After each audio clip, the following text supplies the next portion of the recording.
Aliyewahi kuwa waziri wa afya wa Jamhuri ya Muungano wa Tanzania, ambaye pia ni mbunge wa jimbo la Peramiho, Mheshimiwa Jenista Joakim Mhagama amefariki dunia leo tarehe 11 Disemba mwaka 2025 jijini Dodoma.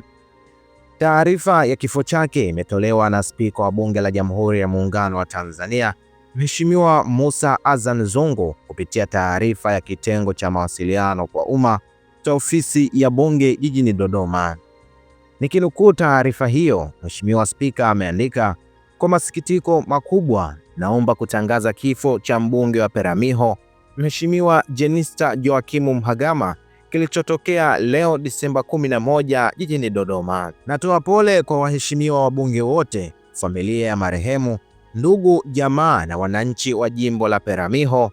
Mwenyezi Mungu awape moyo wa uvumilivu na subira katika kipindi hiki kigumu, amesema Mheshimiwa Spika.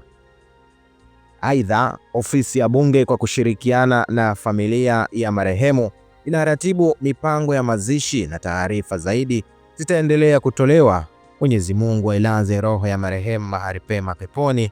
Amen.